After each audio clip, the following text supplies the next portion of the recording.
નમસ્કાર, આપ જોઈ રહ્યા છો જન અધિકાર ન્યૂઝ. હું છું શીતલ. નજર કરીએ આજના સમાચારો પર. કાંકરાપાળ અણુ મથકના અસરગ્રસ્તોના ભરતી પ્રક્રિયા સહિતના અનેક પ્રશ્નોનો નિકાલ ન આવતા સ્થાનિકો આ મરણાંતર ઉપવાસ પર ઉતર્યા હતા. પરંતુ સ્થાનિક સાંસદ પ્રભુ વસાવાની દરમિયાનગીરી બાદ CMDની મુલાકાતની વાતો સાથે આંદોલન સમેટાયું હતું.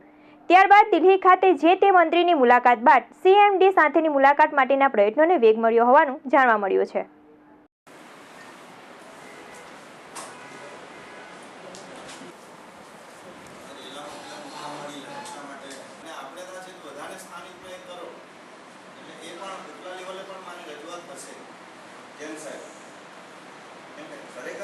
માંડવીના બે ગામ વચ્ચે ખૂબ સારો વ્યવહાર ચાલે છે, પણ બંને ગામ વચ્ચે આવેલી નદી પર પુલ ન હોવાથી આ વ્યવહાર પર માઠી અસર પડી રહી છે.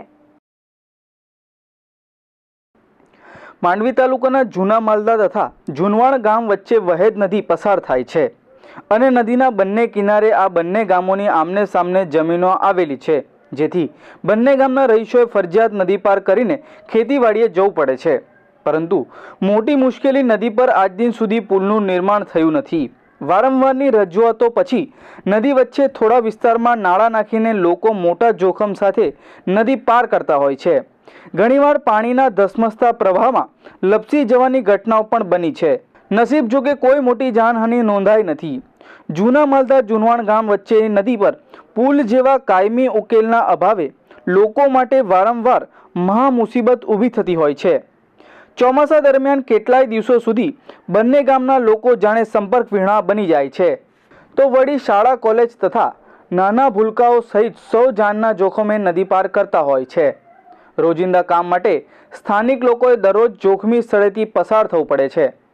ગામમાં આરોગ્યને લગતી ઇમરજન્સીની સેવામાં સગા સંબંધીઓ દયનીય સ્થિતિમાં મુકાઈ જતા હોય છે. અમારે ઘણા સમયથી આ 22 વર્ષ જેવા થઈ ગયા, કોઈ હજુ સુધી મંજૂર થયું નથી. તેમાં અમારે જે ઇલેક્શન વખત આવે છે એમાં એવી લાલચ આપવામાં આવે છે કે તેમણે કામગીરી અમે ઇલેક્શનમાં જીતીશું એટલે કરી આપીશું, એવી અમને ગામમાં એવી વાત કરવામાં આવે છે. તે દરમિયાન અમારે સ્કૂલે જવા આવવા માટે સખત મુશ્કેલી પડે છે. અમારું આ છેલ્લા ઘણા સમયથી આ કોઈ સમસ્યાનું હલ થયું નથી, જેથી અમારું હલ થાય એ માટે અમે વિનંતી કરી છે. આ અમારી નદી અહીંથી પસાર થાય છે, જે વીરા નદી કહેવાય. તો અમે વર્ષોથી એટલી બધી આપદા કરીએ છીએ કે ભણવા જવાના છોકરાઓ હોય તો આ તો અત્યારે પાણી ઓછું છે એટલે તો પણ આવી રીતના અમે એ લોકોના છોકરાઓને લેવું જવું પડે. અને વરસાદ ફૂલ હોય તો એકદમ નદી બધી એકદમ પાણી ફૂલ રહે અને અમારો જે પાછલો રસ્તો એ પણ એવો થઈ જાય છે કે જતાં ડુંગરનું પાણી આવે એટલે પાછળ પણ નથી નીકળાતું અને નદીમાંથી પણ નથી નીકળાતું. એટલે અમારી સમસ્યા ઊભી થઈ છે કે અમારે જવું ક્યાં છોકરાઓને ભણતર માટે એ લોકોનો અભ્યાસ બગડે છે. અને એક સમસ્યા બધી ઘણી એવી છે કે અહીંના જે પશુપાલન વાળા હોય તે હવે એ લોકો ગામથી બીજી જગ્યાએ લઈ જવું હોય એમ તેમ ગાયો ચરાવવા કે કંઈ, અને આ પારને જે આ ગામના છે એમના એ વતનીઓનો આ ખેતીવાડી આ સાઈડે છે અને આ સાઈડના જે વતનીઓ લોકોની આ સાઈડે ખેતીવાડી, તો એ પણ ખેતીવાડી કરવા માટે પણ બધી ઘણી મુશ્કેલી અમને નડે છે. એટલે અને ઘણા ટાઈમથી અમે કહીએ છીએ પણ કોઈ અમારું સાંભળતું નથી, એટલે અમારા ઘણા ટાઈમથી આ બધી સમસ્યા રહેલી છે. આમ વર્ષોથી સુવિધાના અભાવે પીડાતા લોકો દ્વારા વારંવારની રજૂઆત પછી પણ કોઈ નક્કર પગલાં ન લેવાતા સ્થાનિક લોકોમાં ભારે નારાજગી વ્યાપી ઉઠી છે અને સ્થાનિક નેતાઓ પ્રત્યે આક્રોશ વ્યક્ત કરી રહ્યા છે. ધર્મેશ પટેલ, જન અધિકાર ન્યૂઝ, માંડવી. ઉમરપાડા અને માંગરોળ તાલુકાના 100થી વધુ ગામોને જોડતી ગરીબો માટે આશીર્વાદરૂપ Kosamba Umarpada narrow gauge railway line આખા દિવસમાં એક જ વાર અપ એન્ડ ડાઉન ટ્રેક પર દોડે છે, જેને કારણે છેવાડાના આદિવાસી યુવકોને શહેરમાં અભ્યાસ અર્થે આવવા ભારે હેરાનગતિ ભોગવવી પડે છે. સુરત જિલ્લાના કોસંબાથી ઉમરપાડા જતી આ નેરોગેજ લાઇન છે. આમ તો આ લાઇન વર્ષોથી કાર્યરત છે અને સુરતના છેવાડાના તાલુકાના 100થી વધુ ગામડાના લોકો માટે આશીર્વાદરૂપ છે.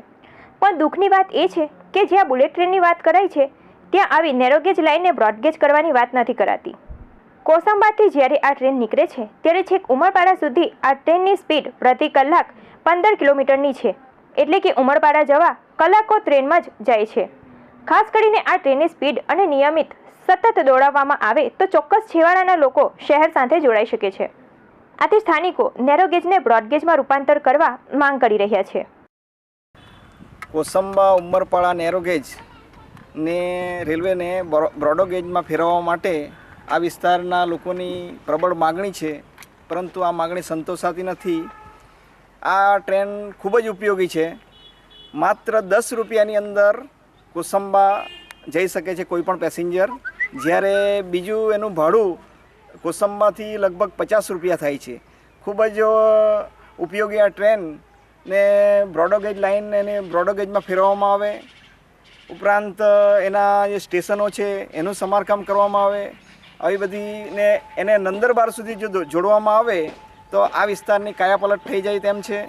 આ વિસ્તારના હમણે ચૂંટાયેલા સંસદ સભ્યશ્રી તેમજ વિસ્તારના આગેવાનોને મારે અરજ છે કે આ ખૂબ જ મહત્ત્વનો પ્રશ્ન છે. કેન્દ્ર લેવલે આની પ્રબળ રજૂઆત પ્રતિનિધિઓ દ્વારા થાય અને આ પ્રશ્ન ઉકેલાય એવી આ વિસ્તારની પ્રજાજનોની માગણી છે. જ્યારે બુલેટ ટ્રેનની વાત ચાલતી હોય અને બીજી તરફ ડચકા ખાટી આ નેરોગેજ ટ્રેનને બ્રોડગેજ કરવામાં સરકારને બિલકુલ રસ દેખાતો નથી. કોસંબાથી ઉમરપાડા સુધી એક પણ સ્ટેશન સુરક્ષિત નથી. સ્ટેશન તો છે પણ ખંડેર હાલતમાં. ટિકિટ બારી પણ છે પણ ટિકિટ આપવાવાળો નથી. આથી ટિકિટ આપવાનું કામ ટ્રેનમાં બેઠા પછી ગાર્ડ જ કરે છે. આ જે ટ્રેન છે એ નેરોગેજ છે, કેટલા સમયથી એ એક જ ટાઈમે ચાલે છે અને એ ગતિ બીની ઘણી ધીમી છે અને થોડુંક સમારકામની બી એને જરૂર છે. ને આ જે ટ્રેન છે એ 2 તાલુકા માંગરોળ અને ઉમરપાડાને જોડતા લગભગ 100 જેટલા ગામોને આવરી લે છે. એટલે એ આદિવાસી વિસ્તારના ગરીબ પ્રજાને અત્યંત જરૂરી છે અને એને વિકસાવવું બી અત્યંત જરૂર છે. એના માટે આગેવાનો દ્વારા ઘણી માંગણીઓ બી આગળ થઈ ચૂકી છે, છતાં આજ સુધી કોઈ નિરાકરણ આવ્યું નથી. આ સાથે મારે કેવું છે કે આ જે ટ્રેન છે એને નેરો ગેજમાંથી મીટર ગેજ બનાવે અને તેને નંદરબાર સુધી લંબાવે એવી મારી એક માંગણી છે અને જરૂરી છે અત્યારે પબ્લિક માટે. આનું ભાડું બી તદ્દન 10 રૂપિયામાં માણસ કોસંબાથી ઉમરપાડા સુધી પહોંચી જાય છે અને બીજી જગ્યાએ એનું ભાડું બી વધારે છે. તો આ ટ્રેનને વિકસાવવી જરૂરી છે અને એના માટે જ ઘણો લાભ પબ્લિકને થાય છે. માંગરોળ અને ઉમરપાડાના 100થી વધુ ગામડા માટે આશીર્વાદ રૂપ ટ્રેન ભગવાન ભરોસે ચાલી રહી છે. ફિલ્મોમાં બતાવાતી ટ્રેનની જેમ આ ટ્રેન દોડે છે. ગામડાના લોકો એક જગ્યાએથી બીજી જગ્યાએ આવવા જવા ના છૂટકે ખાનગી વાહનોનો સહારો લેવો પડે છે. ત્યારે હવે આ સરકાર આશીર્વાદ રૂપ નેરોગેજને બ્રોડગેજમાં રૂપાંતર કરે તેવી માંગ ઉઠવા પામી છે. જો સરકાર આ લાઇનને બ્રોડગેજ કરે તો ચોક્કસ ગરીબ આદિવાસીઓ શહેર સાથે જોડાઈ શકશે અને રેલવે પણ નફો કરી શકશે. મહેન્દ્ર પટેલ, જન અધિકાર ન્યૂઝ, વાંકલ. વાલિયા તાલુકાના ડણસોલી ગામની 40 વર્ષીય વિધવાની હત્યા કરેલી લાશ ખાડીમાં દટાયેલી હાલતમાં મળી આવી હતી, જેમાં પોલીસે 2 આરોપીઓને ઝડપી પાડ્યા છે.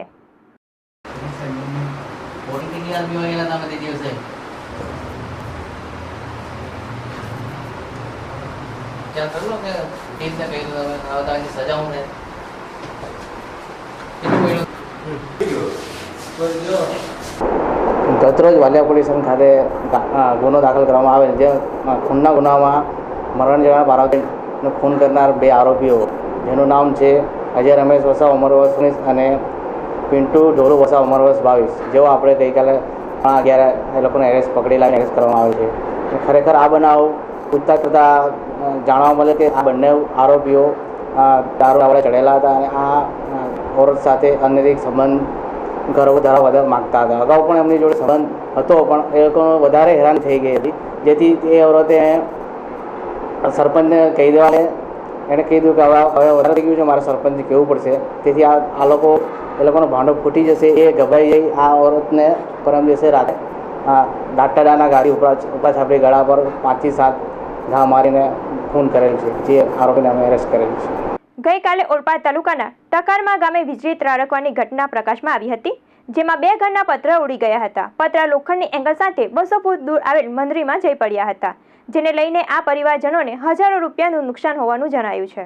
અને મારો ડીનો એ માણસો આ કુદરતી ઘટના કહેવાય.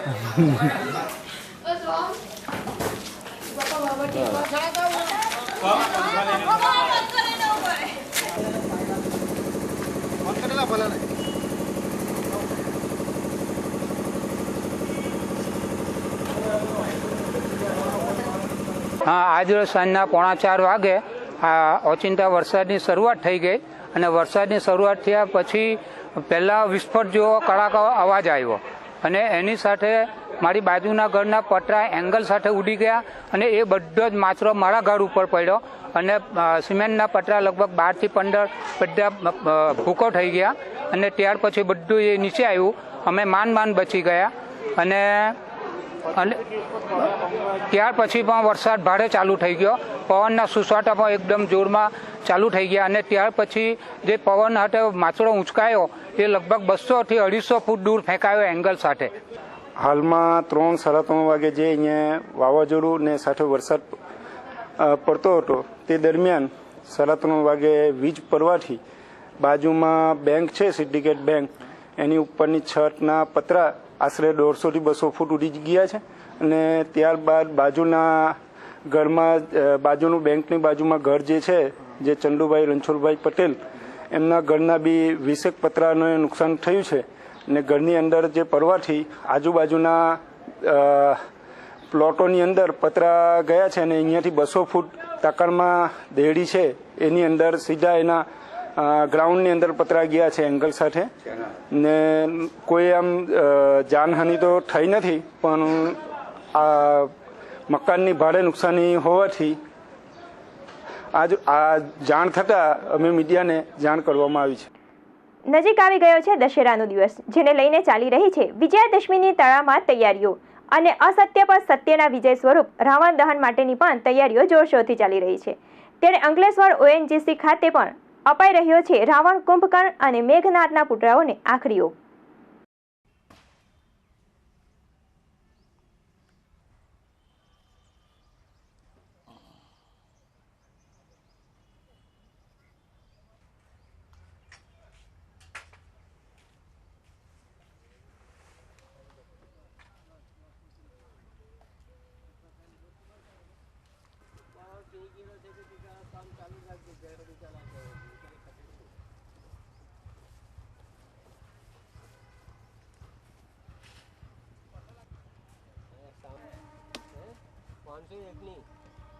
નરેન્દ્ર મોદી હાથે બતાવવાની છે.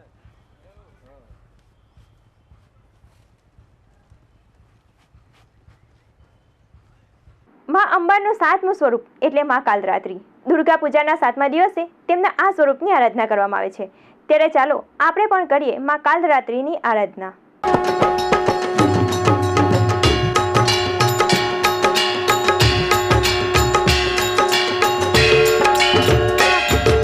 नवरात्र के पावन पर्व का आज 7वां दिन है. 7वें दिन मां दुर्गा के 7वें स्वरूप मां काली की पूजा अर्चना की जाती है. इसके साथ ही इस दिन भक्त मां का इस मंत्र के साथ ध्यान करते हैं. कराली रूपा कालाब्ज समानाकृति विग्रहा कालरात्रि शुभु दध्यात देवी चंदाट हासनी. कालरात्रि माता को काली और शुभंकरी भी कहा जाता है. माता का ये रूप भयानक बताया जाता है. मान्यता है कि कालरात्रि की उपासना करने से ब्रह्मांड की सारी सिद्धियों के दरवाजे खुलने लगते हैं. इनकी उपासना से भक्त हर तरह के भय से मुक्त हो जाते हैं. मां के स्वरूप में उनके शरीर का रंग घने अंधकार की तरह एकदम काला है. बिखरे बाल और गले में विद्युत की माला धारण की हुई है. ये गधे की सवारी करती हैं.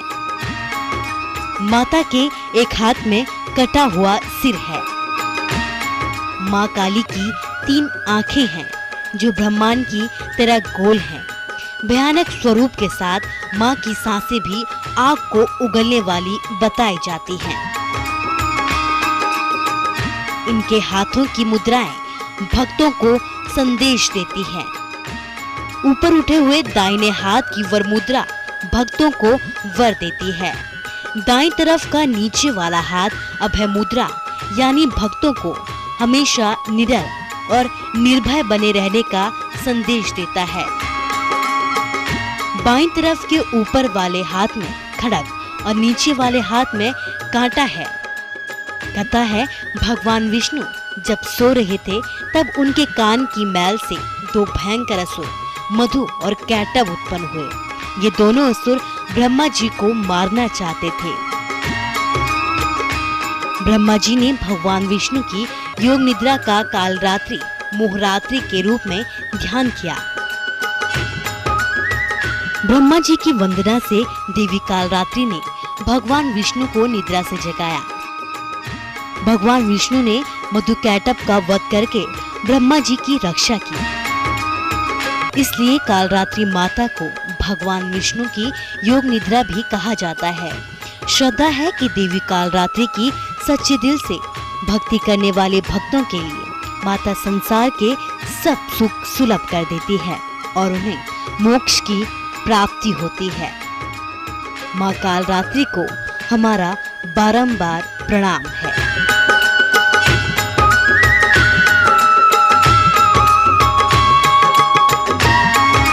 Bureau report, Haryana news.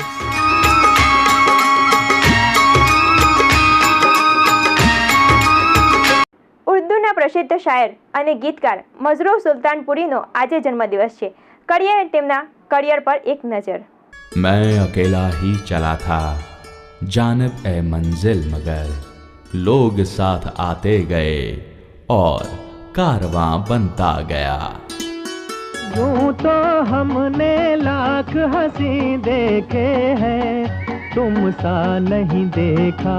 आहा यहू कितने सपने कितने अरमा लाया हूँ मैं। लो जिस सनम हम आ गए आज फिर दिल लेके। इधर तुम हंसी हो इधर दिल जवां है ये रंगीन रातों की एक दास्तां है। असरारुल हसन खान जो कि पेशे से एक हकीम थे, लोगों की नब्ज देखकर दवाई दिया करते थे, पर बन गए ये एक अजीम शायर, एक ऐसे गीतकार जिसने इतिहास रच दिया।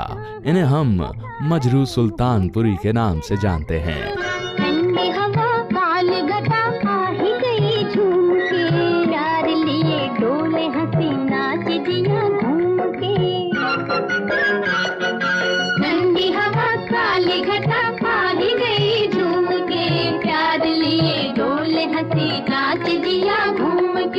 जन्म 1 अक्टूबर सन 1913 में हुआ और नाम से ही साफ जाहिर होता है कि ये सुल्तानपुर के रहने वाले थे। हालांकि इनका जन्म निजामाबाद आजमगढ़ में हुआ था, जहां पर इनके वालिद पुलिस डिपार्टमेंट में पोस्टेड थे।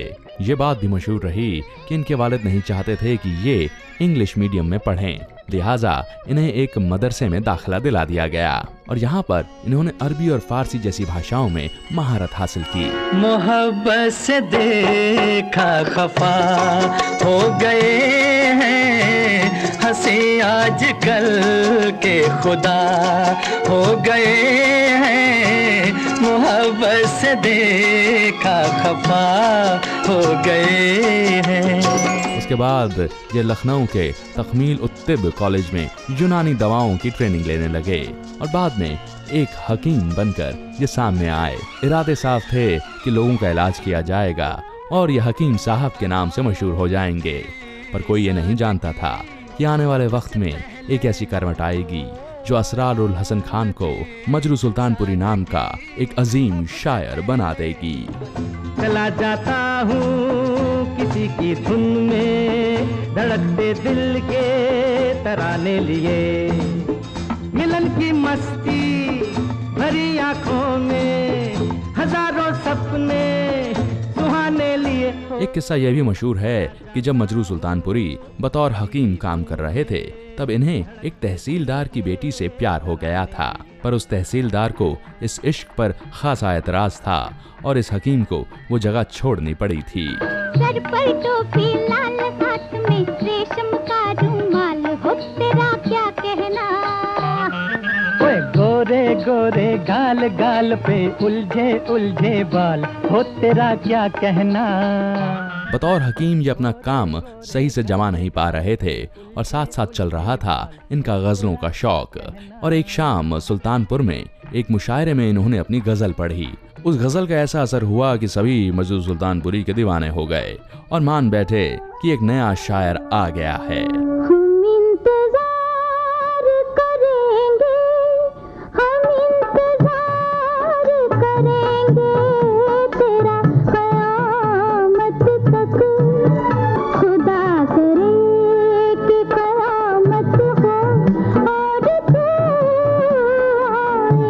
धीरे धीरे गजलों का शौक बढ़ने लगा और हर एक मुशायरे में मजरू सुल्तानपुरी अपनी गजलें पढ़ने लगे। यहाँ पर मशहूर मारूफ शायर जिगर मुरादाबादी का साथ मजरू साहब को मिला। जिगर मुरादाबादी ने इनकी हौसला अफजाई की।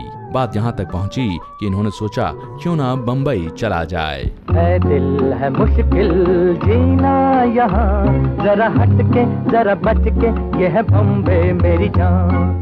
बात है सन 1945 की, जब मजरू साहब बम्बई पहुंच गए। यहाँ पर साबू सिद्दीक इंस्टीट्यूट में एक मुशायरा रखा गया, जहाँ पर इन्होंने अपने शेर पढ़े और सुनने वालों ने इन्हें हाथों हाथ लिया। और इन्हीं सुनने वालों के बीच एक जबरदस्त शख्सियत बैठी हुई थी, फिल्म प्रोड्यूसर AR करदार, जिन्होंने जिगर मुरादाबादी से बात की और कहा, मैं मजरू से मिलना चाहता हूँ और ये भी चाहता हूँ कि ये हमारी फिल्म के गाने लिखें। पर मजरू सुल्तानपुरी ने साफ इनकार कर दिया। ये वो वक्त था जब फिल्म इंडस्ट्री को बहुत अच्छी जगह नहीं माना जाता था और बड़े से बड़ा कलाकार इस इंडस्ट्री में कदम रखने से कतराता था। लेके पहला पहला प्यार भर के आंखों में खुमार, जादू नगरी से आया है कोई जादूगर। लेके पहला पहला प्यार भर के आंखों में खुमार, जादू नगरी से आया है कोई जादूगर। ऐसे में जिगर मुरादाबादी ने मजरू सुल्तानपुरी का मन बदल दिया और कहा कि देखो, तुम फिल्मों के लिए गाने लिखो, जिस तरह के गाने तुम लिखना चाहते हो, इससे कुछ पैसे मिल जाएंगे और तुम अपने परिवार की देखरेख भी ठीक से कर सकोगे और साथ साथ तुम्हारी शायरी चलती रहेगी। ये बात मजरू सुल्तानपुरी को समझ में आई। छोड़ दो आंचल, जमाना क्या कहेगा, ओ छोड़ दो आंचल, जमाना क्या कहेगा। हा इन अदाओं का जमाना भी है दीवाना, दीवाना क्या कहेगा। Film producer AR Kardar Majrooh Sultanpuri को मशहूर व मारूफ संगीतकार नौशाद के दरवाजे पर ले गए, जहां पर नौशाद साहब ने इनका एक जबरदस्त टेस्ट लिया। एक धुन इनके सामने रखी और कहा कि लिखिए मजरू मियाँ, क्या आपके मन में आता है। तब मजरू सुल्तानपुरी ने कलम उठाई और लिखा, जब उसने गेसू बिखराए बादल आए झूम के। बादल आया। नौशाद साहब को ये लाइन बहुत पसंद आई और उसके बाद फिल्म शाहजहां के लिए इन्हें साइन कर लिया गया। ये बात सन 1946 की है। इस फिल्म के गाने बहुत हिट हुए और उस वक्त के बहुत ही जबरदस्त कलाकार केएल सहगल ये चाहते थे कि जब उनका जनाजा उठे तब इस फिल्म का गाना जब दिल ही टूट गया जरूर प्ले किया जाए। जब दिल ही टूट गया। मजरू सुल्तानपुरी ने जिन फिल्मों के लिए गाने लिखे उसकी फहरिस्त बहुत ही लंबी है, पर कुछ किस्से ऐसे बने जो बताते हैं कि मजरू साहब की शख्सियत कितनी जबरदस्त रही। ओ मेरे दिल के चैन आए मेरे दिल को दुआ कीजिए। एक वक्त ऐसा भी आया जब अपने राजनीतिक विचारों की वजह से मजरू सुल्तानपुरी मुश्किल में पड़ गए और इन्हें जेल जाना पड़ा। इनकी शायरी ने सिस्टम की कमजोरियों को उजागर किया और कुछ ऐसी बातें कहीं जिसकी वजह से मजरू सुल्तानपुरी को जेल जाना पड़ा। इनसे कहा गया था कि आप माफी मांग लें तो आपको छोड़ दिया जाएगा, पर मजरू सुल्तानपुरी टस से मस नहीं हुए। टुकड़े टुकड़े दिल के चुनता, टुकड़े टुकड़े हाँ जी, टुकड़े टुकड़े दिल के चुनता, किसको इतना होश था, मेरी दुनिया लुट रही थी और मैं खामोश। ये किस्सा भी मशहूर है कि राज कपूर साहब जानते थे कि मजरू सुल्तानपुरी अगर जेल में रहे तो इनके परिवार की देखरेख में दिक्कत आ जाएगी। ऐसे में राज साहब मजरू सुल्तानपुरी के पास गए और कहा कि मुझे एक गाना चाहिए। मजरू साहब ने वो गाना लिखा और राज कपूर ने उन्हें 1000 रुपए दे दिए। मजरू सुल्तानपुरी इस बात से बेखबर थे कि उन्हें 1000 रुपए क्यों दिए गए हैं, क्योंकि वो गाना किसी भी फिल्म में इस्तेमाल नहीं किया गया था। बहुत बरसों के बाद उसी गाने को तीसरी कसम फिल्म में यूज किया गया और वो गाना रहा, दुनिया बनाने वाले क्या तेरे मन में समाई।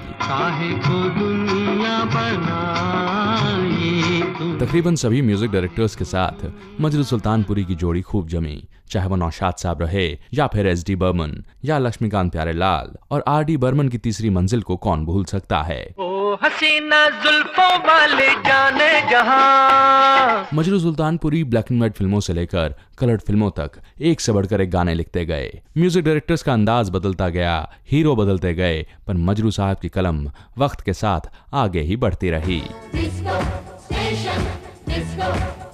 छोड़ो छोड़ो मेरी राहें, मेरी बाहें, सन 1993 में इस अजीम शायर को दादा साहेब फाल्के अवार्ड से नवाजा गया। उसको नहीं देखा हमने कभी, पर इसकी जरूरत क्या होगी। ऐ माँ तेरी सूरत से अलग भगवान की सूरत क्या होगी। जहां एक तरफ मजरू सुल्तानपुरी ने शम्मी कपूर, राज कपूर और देवानंद जैसे दिग्गज कलाकारों के लिए गाने लिखे, जहां मजरू साहब ने ब्लैक एंड व्हाइट सिनेमा का जबरदस्त दौर देखा, वहीं पर पीढ़ियां बदलती हुई नजर आईं और सलमान खान, शाहरुख खान और आमिर खान का दौर भी इन्होंने देखा। दो मस्ताने चले जिंदगी बनाने, बंदे सयाने और नाम के दीवाने, किसी हसीना से महजबीना से, किसी हसीना से महजबीना से, दिल को बचाते हुए आँखियां लड़ाने। आमिर खान की पहली फिल्म कयामत से कयामत तक के गाने मजरू साहब ने ही लिखे। सलमान खान की फिल्म खामोशी द म्यूजिकल के गाने भी मजरू साहब की ही कलम से आए। शाहरुख खान की फिल्म कभी हाँ कभी ना के गाने भी मजरू साहब के नाम ही पहुंचे। आना मेरे प्यार को ना तुम झूठा समझो जाना। ये बात हैरान करती है कि कैसे इस शायर ने बदलते वक्त में कभी भी अपने उसूल नहीं छोड़े।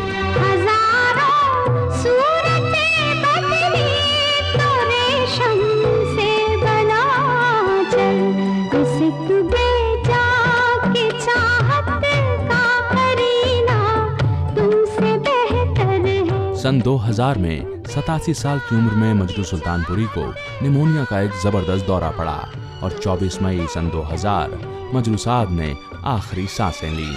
पर यह दिग्गज कलाकार अपने गाने, अपनी गजलें हमें दे गया सदियों तक गुनगुनाने के लिए। भारतीय सिनेमा के इतिहास में मजरू सुल्तानपुरी का नाम हमेशा गर्व से लिया जाएगा। ऐसे तो न देखो कि बहक जाए कहीं हम, आखिर कोई किनसा है, फरिश्ता तो नहीं हम। बिंदिया हंसे आएंगे सजना हमरे अंगना खन के। अब तो दी होने लगा किसी की सूरत का सामना, गोरी गोरी गोरियों को पड़े न कहीं रे दिल थामना। पल्लो लटके रे मारो पल्लो लटके, पल्लो लटके रे मारो पल्लो लटके। दीवाना लेके आया है दिल का तराना। આ હતા અત્યાર સુધીના સમાચાર. નવા સમાચાર માટે જોતા રહો જનઅધિકાર ન્યૂઝ. નમસ્કાર.